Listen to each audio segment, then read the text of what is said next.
अपनी सुरम्य वादियों के लिए ख्यात सतपुड़ा पर्वत का सघन वन क्षेत्र पचमढ़ी मध्य प्रदेश का शांत प्रशांत पर्यटन केंद्र है। प्रागैतिहासिक काल से अब तक की ऐतिहासिक सांस्कृतिक विशेषताओं को अपने में समोए हुए प्रकृति का ऐसा सुंदर और नैसर्गिक श्रृंगार कि इसे सतपुड़ा की रानी कहा जाने लगा। पचमढ़ी की उपत्यकाओं के पोर पोर में गंध, सुगंध, रंग और सौंदर्य की संपदा है। इसकी अनगढ़ संरचना में महाकाव्यात्मक गरिमा और गंभीरता है। विंध्याचल और सतपुड़ा यूं तो प्राचीनतम पर्वत श्रृंखला में आते हैं, लेकिन सतपुड़ा अपनी नैसर्गिक और औषधिक वन संपदा के लिए ख्यात है। पचमढ़ी जैसे इसका आख्यान है। महानगरों के धुएं से बोझिल हुए दृश्यों में जहां सूर्य और चंद्र की आभा मंद मंद नजर आती है, वहीं पचमढ़ी में उनकी आभा दमकती लालिमा से लैस है। यहां इन्हें धुआं नहीं, बादल अपने आलिंगन में लेते हैं। पर्यटक की चेतना को सतपुड़ा की रानी अपने सम्मोहन से इस तरह समेट लेती है कि उसका सौंदर्य उसकी स्मृतियों में ताउम्र महफूज रहता है। झाड़ ऊंचे और नीचे चुप खड़े हैं आंख नीचे, घास चुप है, कास चुप है, मूक साल पलाश चुप है। बन सके तो धसो इसमें, धस न पाती हवा इनमें। अटपटी उलझी लताएं डालियों को खींच लाएं, पैर पकड़ें अचानक, प्राण को कसलें कपाएं। सांप सी काली लताएं, बला की बाली लताएं, लताओं के बने जंगल, ऊंघते अनमने जंगल। सात सात पहाड़ वाले, बड़े छोटे झाड़ वाले, शेर वाले, बाघ वाले, गरज और दहाड़ वाले, सतपुड़ा के घने जंगल, ऊंघते अनमने जंगल। धसो इनमें डर नहीं है, मौत का ये घर नहीं है। उतर कर बहते अनेकों, कल कथा कहते अनेकों, नदी निर्झर और नाले, इन वनों में गोद पाले। लाख पंछी 100 हिरन दल, चांद के कितने किरण दल। झूमते वन फूल फलियां, खिल रही अज्ञात कलियां। हरित दूरवा रक्त किसलय, पूत पावन पूर्ण रसमय। सतपुड़ा के घने जंगल, लताओं के बने जंगल, नींद में डूबे हुए से ऊंघते अनमने जंगल। इस अंचल के सिद्ध कवि स्वर्गीय भवानी प्रसाद मिश्र का ये सतपुड़ा के और पचमढ़ी के प्रति प्रणति निवेदन है, और हमारा इस चित्रोपम काव्य के लिए मिश्र जी का। चलिए प्रकृति के इस सुंदर संभार के विहंगावलोकन के बाद चलते हैं पचमढ़ी की रानी के उस नैसर्गिक प्रांगण में बसे पर्यटन स्थलों में, जहां जाने की चाहत में दूर पास से लोग यहां आते हैं। पांडव गुफा। पचमढ़ी के लगभग मध्य में स्थित छोटी पहाड़ी पर 5 गुफाएं हैं। लोक भाषा में मढ़ी को गुफा या मड़ई कहा जाता है। इस सुंदर बसाहट का नाम पचमढ़ी इन्हीं 5 गुफाओं के कारण पड़ा है। जनश्रुति और लोक विश्वास के अनुसार ये गुफाएं महाभारत काल की हैं। पांडवों ने अपने अज्ञातवास के काल में इस दुरम्य स्थल पर इन्हें बनाया था।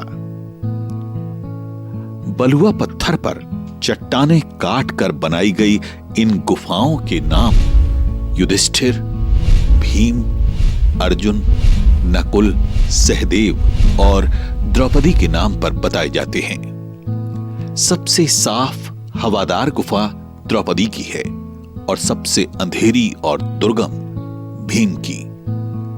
इन गुफाओं का आकर्षण इन्हीं 2 गुफाओं के कारण सर्वाधिक है। पुरातत्ववेत्ताओं का यह मानना है कि ये जनश्रुति दरअसल एक मिथक है। वस्तुतः ये गुप्तकालीन बौद्ध विहार हैं, जिनका निर्माण बौद्ध भिक्षुओं ने 9वीं और 10वीं शताब्दी के दौरान किया। पर्यटन का आनंद पुराइतिहास से अधिक मोहक कथानक में ज्यादा रमता है। इसलिए इन गुफाओं की कीर्ति लब्धता पांडवों के वास में ही सोहती है। चूंकि पचमढ़ी तीर्थाटन करने वाले यात्रियों का भी लोकप्रिय केंद्र है, इसलिए इस विश्वास की व्याप्ति अनंत है। गुफाओं के आसपास अब सुरम्य उपवन है। ऊपर से देखने पर यह किसी चित्रकार के रचे प्रकृति चित्र सा नजर आता है।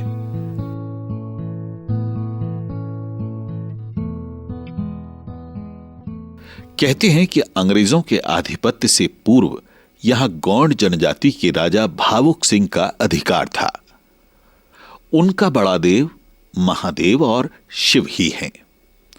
इस संदर्भ से भी पचमढ़ी के पर्यटन में शिव की उपस्थिति प्राकृतिक संपदा के बाद सर्वाधिक है।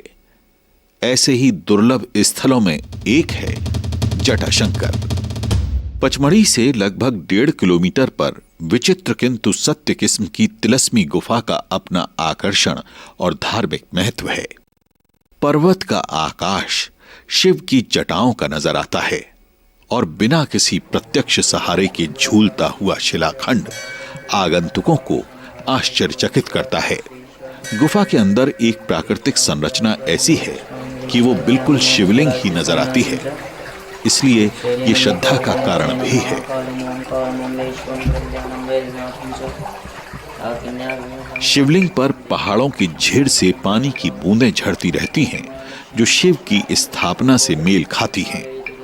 स्थानीय लोग और गाइड बताते हैं कि अवढ़र दानी शिव ने दीर्घकालिक तपस्या से प्रसन्न होकर एक साधक को मनचाहा वरदान मांगने को कहा।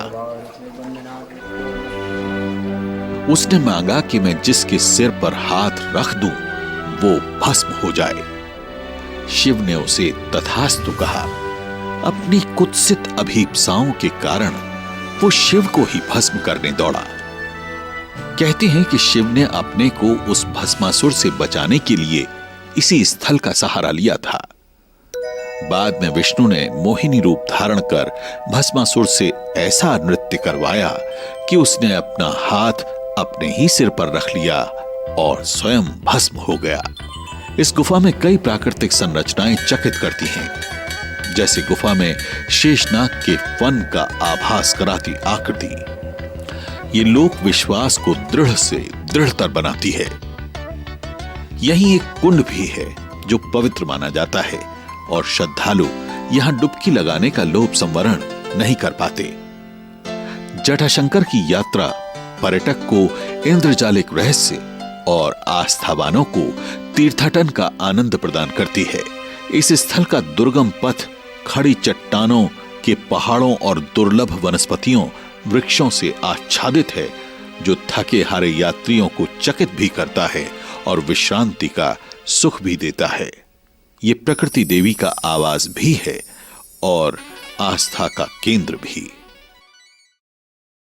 पर्वत श्रृंखला में गहरी हरितिमा और अलौकिक दृश्यावलियों के मध्य स्थित एक अन्य आकर्षक स्थल प्रियदर्शनी है। पूर्व में इसे फोरिथी पॉइंट कहा जाता था। ये पचमढ़ी से महादेव पर्वत की राह में पड़ता है। इसके अनिर्वचनीय सौंदर्य से अभिभूत हुए बिना नहीं रहा जा सकता। अस्ताचल की ओर जाते सूर्य की किरणें अटखेलियां करती हुई बादलों और आकाश के पटलों को विविध रंगों और आकारों से सजाती हैं और उसी तरह पर्वत श्रृंखला में अवस्थित हरितिमा के शेड्स बदलते चलते हैं। ये दर्शकों को लुभाता है, सौंदर्य देखने की बहुकोणीय दृष्टि भी देता है। पोर पोर में बसी सौंधी गंध लेने और फेफड़ों में ऑक्सीजन भरने का अवसर देती है ये सौंदर्य स्थली। कल्पना के कांधे पर बैठकर भी सैर करने का मनस्वी सुख है यहाँ। शहर दर शहर जब जहरीला धुआं उड़ेलते हैं असंतुलित विकास के दंश के भागी नगर निवासी, तब जीवनी शक्ति लेने यहाँ आते हैं सतपुड़ा की रानी की शरण में। ये प्रकृति की आस्था स्थली है जहां कुदरत की भव्यता आज भी अक्षुण है। यहां से महादेव, चौरागढ़ और धूपगढ़ नामक 3 सतपुड़ा की चोटियां नजर आती हैं।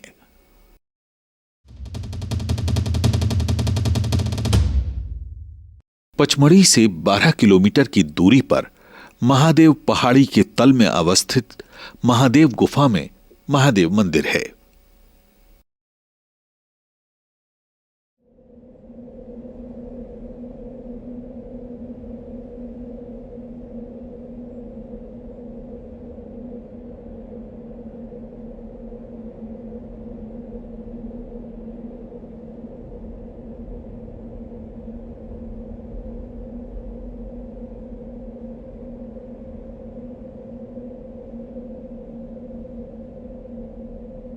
गुफा तकरीबन 30 मीटर लंबी है।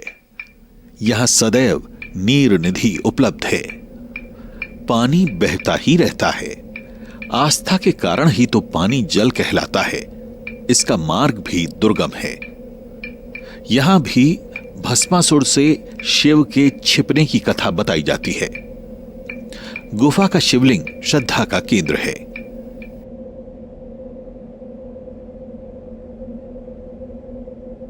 यहां का पवित्र जलकुंड रोग निवारक माना जाता है।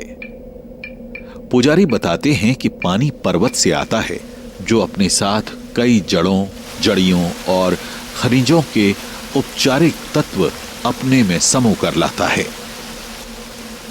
गुफा की दीवारों पर शैल चित्र हैं, जो प्रागैतिहासिक काल के बताए जाते हैं। गुफा के प्रवेश के करीब आधुनिक शिल्प में शिलाखंड पर उकेरी गई हनुमान मूर्ति है, जो एक हाथ पर पर्वत उठाए है। रामायण की कथा का विस्तार करते हुए ये शिल्प प्रकृति और पर्वत के संबंध का प्रतीक भी नजर आता है। और हनुमान वैसे भी वन प्रांतर के शुभंकर हैं।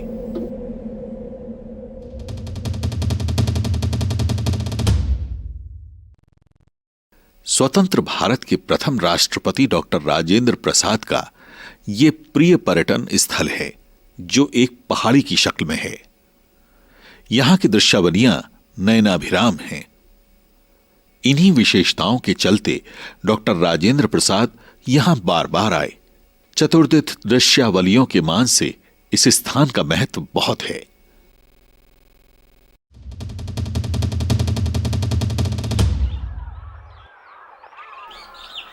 गहन वन में एक नागद्वारी मंदिर भी है, जिसकी बड़ी मान्यता है। नागपंचमी पर यहां बड़ा मेला लगता है। दूरस्थ होने के कारण ये पर्यटकों और घुमक्कड़ों में रुचि नहीं जगा पाया।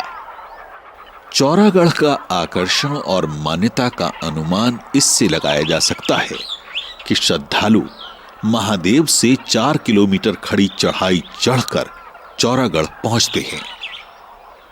शिवभूमि पचमढ़ी का ये सर्वाधिक चर्चित स्थल है।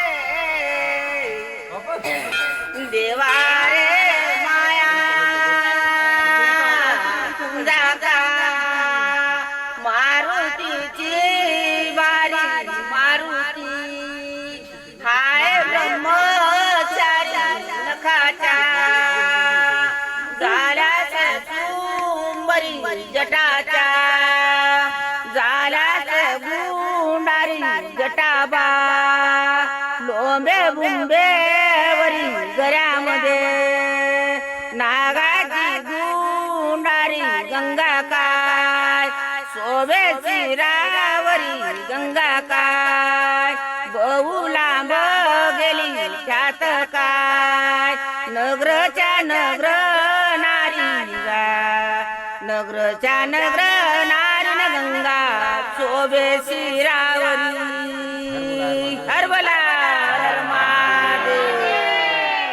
वन्य सौंदर्य निहारने और वन की गहनता, गंभीरता अनुभव करने के लिए ये आदर्श स्थल है। यहां वन से इतर श्रद्धालुओं द्वारा निर्मित एक वन और है, त्रिशूल वन। लगभग 5-5 मीटर के हजारों त्रिशूल ऐसे खड़े हैं पहाड़ी में, जैसे ये अन्य वनस्पतियों की तरह यहीं उगे हैं। शिवरात्रि और महाशिवरात्रि पर अपनी मान्यता के अनुसार लोग यहां इन्हें लाते हैं और शिव को अर्पित करते हुए यहां स्थापित करते हैं। कुछ तो इतने भारी भरकम हैं कि वेट लिफ्टर भी इन्हें मुश्किल से उठा पाएं। ये सदियों पुराना स्थान है। यहाँ पर ऐसी पौराणिक कथा है कि चौरा बाबा नाम के एक ऋषि संत हुए हैं। उन्होंने सदियों पहले यहाँ तप किया था। उनकी तपस्या से भगवान शिव प्रसन्न होकर के उनको वरदान देने के लिए यहाँ पर प्रकट हुए थे। तो यहाँ पर जब उनको वरदान दिया गया तो वरदान में चौरा बाबा ने त्रिशूल मांगा और त्रिशूल को ही वो शिव स्वरूप मानते रहे। और त्रिशूल की यहाँ पर मान्यता है, जो भी त्रिशूल चढ़ाता है भोलेनाथ को तो उसकी मनोकामना पूर्ण होती है। आप पीछे देख रहे हैं यहाँ लाखों लाखों त्रिशूल है। तो इतने लोगों की मनोकामना पूरी हुई है। यहाँ पर जो भी आता है, जो भी कामना लेकर, सबकी मनोकामना यहाँ पर। पुराना मंदिर था, अब भव्य मंदिर ये बन गया है। समुद्र तल से इसकी 4,500 करीब फीट ऊंचाई है। तो जो भी चढ़ कर के भक्त आता है, जैसे ही भगवान के दर्शन करता है वैसे ही उसकी पूरी थकान दूर हो जाती है। शिवरात्रि में बहुत बड़ा यहाँ पर मेला लगता है और कई लाख जनता रहती है। ये त्रिशूल ही यहाँ के देवता हैं, त्रिशूलों की पूजा होती है यहाँ पर। जय भोले, ओम नमः शिवाय। अप्सरा विहार ये वानस्पतिक स्वर्ग है, इतना गहन कि खाइयों के तल स्पर्श करने को सूर्य की किरणें भी तरसती होंगी।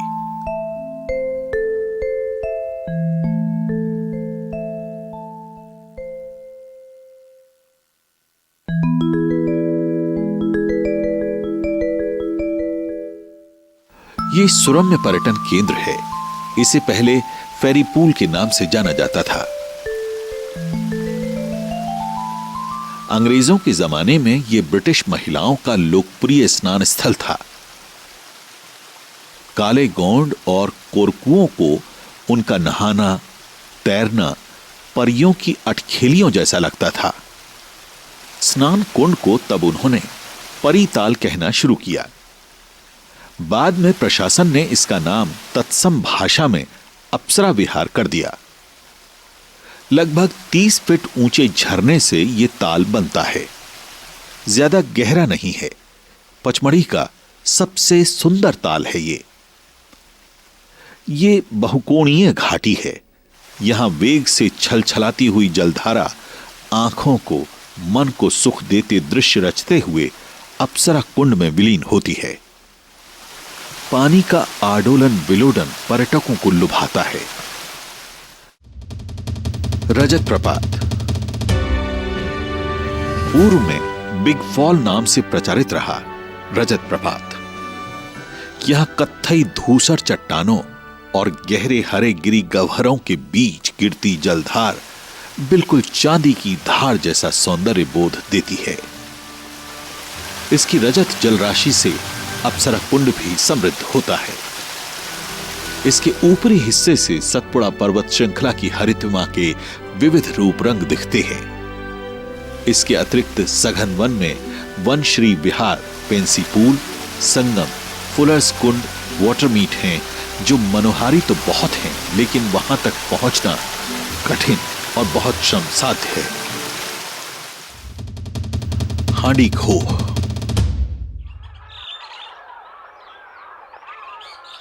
अतल गहराइयां, खाई, खंदक ये शब्द सुनने में डरावने लगते हैं, लेकिन पचमढ़ी की हांडी खोह को देखने से यह अवधारणा बिल्कुल उलट जाती है। इसकी आकारिकी अंग्रेजी में घोड़े की नाल और हिंदी में हांडी के मुंह की तरह नजर आती है। शिव यहां भी अगोचर रूप से विद्यमान हैं। लोक विश्वास के अनुसार इस खोह में पहले भरी पूरी झील थी।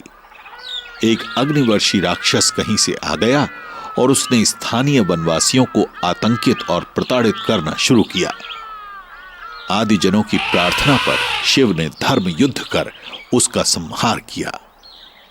इस युद्ध में इतनी ऊर्जा और अग्निवर्षा हुई कि झील की जलराशि वाष्प बनकर उड़ गई। कहते हैं पहले इसका नाम अंधी खोह था। हांडी खोह इसका अपभ्रंश है। बहरहाल लोक आस्था, विश्वास और किंवदंतियां अपनी जगह है, लेकिन स्थानीय जाति समाजों के लिए ये जड़ी बूटियों का अक्षय स्रोत है। लोग बताते हैं कि शिव ने यहां एक असुर और विशाल अजगर को दफनाया था। घाटी उसी से बनी है। सब कुछ के बाद भी इसकी गहराई और हरितिमा आंखों को सुकून और सांसों को संजीवनी देती हैं। रीछगढ़। यह स्थान धूपगढ़ से बहुत दूर नहीं है। दरअसल ये कठोर चट्टानों का ऐसा संकुल है जो मंडप द्वार का आकार भी बनाता है और जो अंत मार्ग में जाने के लिए विशाल गुफा का द्वार जैसा भी लगता है। लेकिन अंदर एक खुला प्राशाल है जो एम्फीथिएटर या मुक्ताकाश मंच की तरह का है। चट्टानों की संरचना अद्भुत है।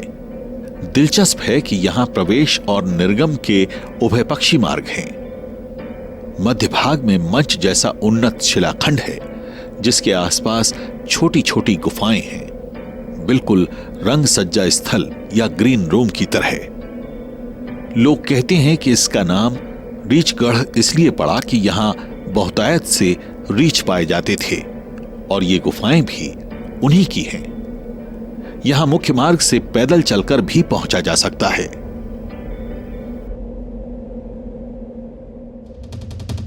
बीफॉल।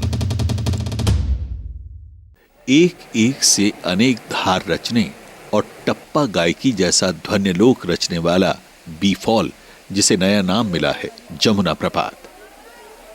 गर्मी में क्षीण जलधार वाला ये प्रपात वर्षा ऋतु में सहस्त्रधार बन जाता है।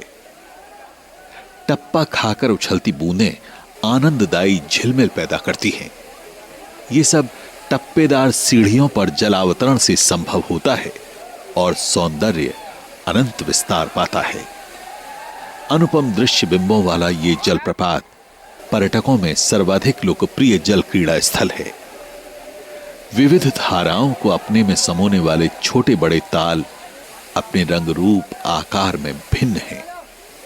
वन संपदा के विविध वर्णी प्रभाव और जल संकलन के आकार तथा गहराई से ये भिन्न रंगों के दिखाई देते हैं जो दर्शकों को चमत्कृत करता है।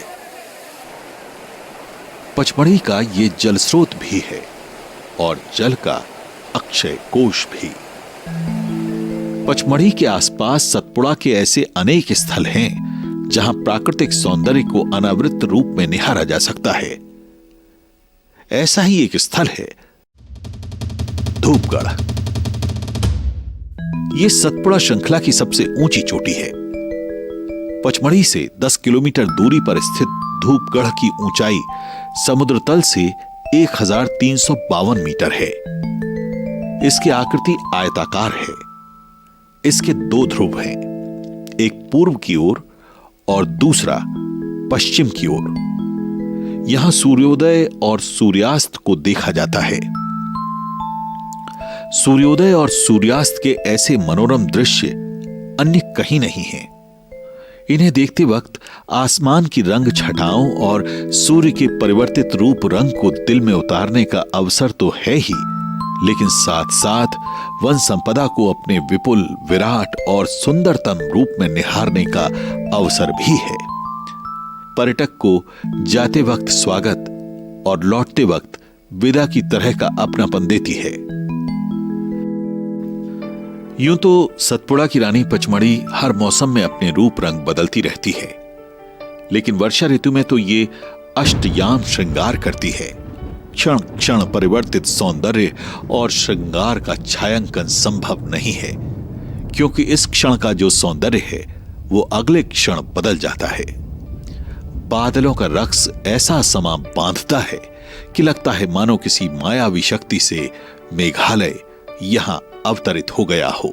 इन दृश्यों को देख हृदय मेरा भर जाता, बार बार अवलोकन कर भी नहीं अघाता। कौन जाने छायावाद के जनक मुकुटधर पांडे ने चित्रात्मक स्मृतियों में रचने बसने वाले इन दृश्यों से प्रभावित होकर ही ये कहा हो। जो हो, ऐसा लगता है आकाश बादल बादल है, पृथ्वी पानी पानी है, हवा हवा है शीतल, रेशा रेशा कोहरे की चादर ओढ़ रहा है जंगल। मेघ हर बार पचमढ़ी में तप्त धरती का दुख भंजन करने नेह छोह की भीगी मूरत लेकर आते हैं और विचरते हैं घाटियों, उपत्यकाओं, गहन वन प्रांतर और दुर्गम पहाड़ों पर।